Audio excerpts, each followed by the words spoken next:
इहे गरीबना के घर बा नया घर बनवाइले बा एहगर गरीबना घरे में पकड़ा के ए जी के मनुष्य था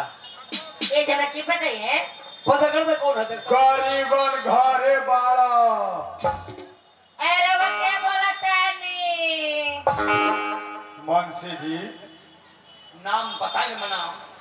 एकरा घर में बड़ी सेक्सी आवाज आवे लेकिन ई बात कौन जा मीठा आवाज आवे था ई के हा पहले पता करे दी ए गरीबन ए के चिल्लाते रे द्वार पर हमले भीख मांगा कर्जा मांगवा आल बानी कर्जा मांगवा नाम कथी हवा सिपाही जी मुंशी जी यानी कि सेठ जी के चामचा चमचा फालतू कुत्ता ए फालतू कुत्ता कथी कहेला ए चामचा ए चमचा गरीबना कहाँ बा घर में नहीं थे घर में नहीं खे देखिए पहले गरीब के चाल ए जी कहां में यारू ए जुए बाटे का सिपाही जी मुंशी जी हां ये हम कहत रहनी कि सेठ जी की आदमी घरे जरूर आई अब हम कथी करी है ए मेहरा हमरा कुछ बचा लो जल्दी हां गांव में बता अरे केहू देर बचाओ हम एकदम मार के मुंह दे लो हां ठीक है चला अब हां चल अरे वाके हम कथी बना दन था गए का अरे वाके हम बोका बना दन ए बेर गरीबना के घर में ढूका चल बनाओ तनी अब चल ओका घर में चूल्ही चौकट होई सब उठा के ले जा कैसे कर्जा न देता एक गरीबन ए काहे चिल्ला तेरे घर में नहीं थे कहा गेल बा बाहर चल गए आरी आरी से सब खड़ा होके जुट जाइए बीचों में के लोगवा बैठल तोनी के पछाड़ी से देखे बड़ी बूझी लगले बड़े तोनी के हेलो अरे गरीबना के बाहर चल गेल हां भाल कालू सवेरे ढाका में भेटाए रहे ए हमर मर्द 3 दिन पहले ते चल गेल पंजाब कमाए अच्छा तो मेहरारू के बोले तारू गरीबना के उनकर मेहरारू के मारी खोल काहे के मारी खोल लो ठीक बा बतानी हम ए गरीबना का कथी है अपने पछाड़ू रहो ना तो गरीबना के परिवार बड़ी हां बाप रे बाप तब हम कही तड़ी कोई लेखा कवन बोलता साला फूस के घर में लोहा के मारी ए आओ तो हां हां कथी है सही में तू गरीबना के परिवार बा ता इतना दिन से कहाँ भेटाइत रहले है हमर मर्द हमर घर में से न निकले देवेला घरे में से जोर चुप करेला तो नहियो कर्जा देवे तो रहे दे हमनी पर मोहल अवैत रह कथी के रहे दे ए मुंशी जी आइल देखो अनहरिया में इजोरिया के बाचा सिपाही मेला बताई गरीब के घर में ई काजल रगवानी घरों में शूट कर दई हमरा के घर में शूट करी मकान में शूट करी हमनी के घर में शूट करी अपने के कथी कथी घर बा मकान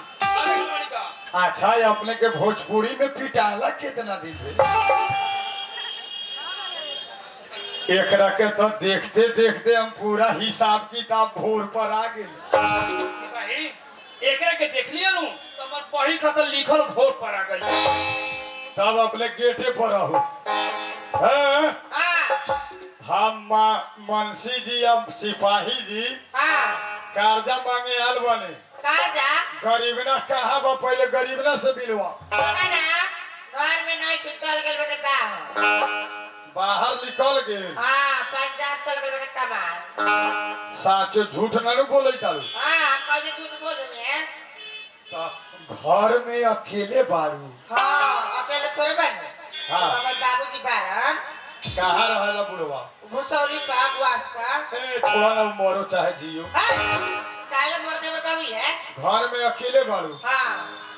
तो हम जानती तो बेकार के हम अकेले ऐसी कर्जा मांगे मनसियो जी आल बा। ए तो कौन कर्जा मांगल बा 13 मन धान बा हां आ 30,000 रुपया बा। 13 मन धान 30,000 रुपया हाँ ब्याज बढ़ल बा। ब्याज कितना बाटे ब्याज काट छाड़ के सब जोड़ के आल बने। हां हाँ सुन ना हमर मर्दा कमा के आई ना हाँ। तो अबे तो हमरा आए घरे अब पैसा लेके हिसाब किताब करवा के चल दे धान वाली अलग तो सेलर में कुटवा के दोनों व्यक्ति चौभलू ढेवावा लेके जाके बीरगंज से नेपाल से लेके इंडिया मोतिहारी ले बउलू। हमर मर्दा ले लेवे कर्जा तो हमरा मर्दा के पकड़बा मौगी में घर मुख पका पकड़बा कर्जा आल बा हां का दोनों मर्दा मौगी खैले बड़े कि उहे साला खैले बखा। हमर मर्दा का घर पर रहो हाँ तो कर्जा लेके जाए कर्जा लेके आ कर्जा नहीं खे हां तो तू अपन व्हाट्सएप नंबर दे सब छोड़वा दे। हां रे कोरिया मुठाव से रखिए पोत में भतीजी में हम ना भरवा घर में इनको कम करो समझ आओ तो कहीं को कम कर देगा मनसी जी। इस्ताफा कर्जा मांगे में उखड़ जाए तो गरिया वही तो कोरिया भतीजा 1 रुपया साफा तू बतावा 1 रुपया न छोड़ा पैसा के पैसा ब्याज के ब्याज कभी पैसा लेवे तू हम तोरा कार्ड नंबर दी आ मनसी जी लिखी भेवा सब लिखे तैयार सुना हां कथी कहत सिपैया ई ओ हमरा से नंबर मांगता नंबर हम काम से देवर मर्दा जा जाते तो मार के मुआ दी नंबर पर से मंगलक हां है ओकरा पास कुछ नहीं के भिखार न बा तोर नहीं के मालूम भिखारी बाटे हाँ, हाँ, तब हमरा से तेरा मुंह लगैले बा ओ लबरई ढिलाई केले बा हां हमरा जान लो हाँ। 50,000 के महीना बा कौन ही सब बैंक में के 50,000 नहीं खे जमा भई हां सुना ना तू अपन नंबर दे ता सारा माफ कर दम कर्जा ना मां हां दोनों वैसा बड़े का हो चमचा फेलचा निकाल के घर में जाके तो गांव के समाज के बनवा करवा के पिटवा ये बहुत सुना निकाल के निकाल घर ये बहुत धनिक बनिक आदमी बा 1 महीना से घर में चाउर आयल हम न जानता रे सुन ला तो हमके कर्जा न मिली ना मिली तो तोरा घर में आज चूल्ही चौकट गैस सिलेंडर तकले उठा के ले जा टाइम टेक ले हम खान कोती खाए बेचा भूखले रहे तो चल हमारे घरे हमारे घर बैठे ना हेले आवने हां घर में कय गो घर हो बेसी ना 2 गो रूम बैठे समझ गेली तू गरीबना के घरे में हूं कहले बा कामन कोले वाले घर में मनसी जी सही बात बा गरीबना घरे में बा घर तलाशी करू गरीब के आदत हो गई बा पैसा लेवे के बेरी लेली आ देवे के बेरी कही कि घर ही नहीं के भाई एकर घर तलाशी करो कय गो घर हो 2 गो कथी कथी घर हो एगो में खाना बनावे एगो में सुतेली तो खाना बनाए वाला घर में अपने जाऊ आ एक सूते वाला घर में हम चेक करें अपने हिसाब किताब समझब से भी के चल बताओ चलो हाँ रात भर तलाशी करम बिहान जा रात भर बेसी ना आधा घंटा मात्र टाइम दे आधा घंटा चेक करके हमरा घर में से लॉस निकल जाए के आ कहीं मेघ बरसे लगते तो ओरियानी खड़ा न रह हां तो झाड़ू धइले वाली घर में हम मनसी जिला हां चल चेक कर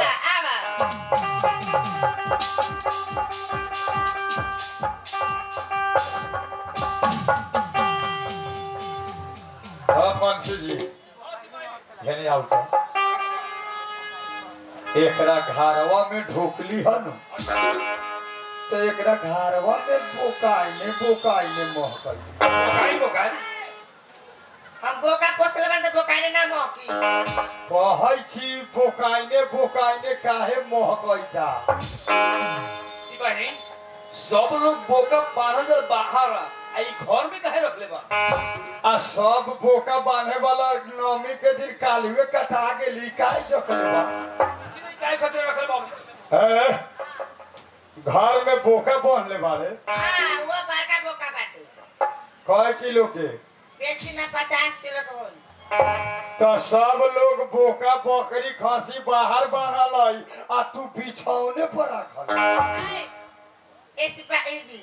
तू वैसन बोका नहीं के बाहर न रहे वाला नहीं घरे में रहेला खाला निमन से रहेला घरे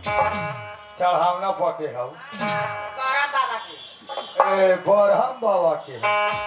तब न बचा के रखले बाड़े तो तैका अपना से सोचता जवान बाड़े घर में मरद न हो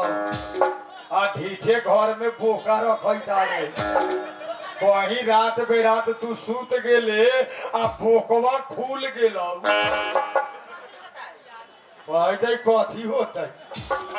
मानसी जी अपनों के घर में बोका रहे कितना हाला मचले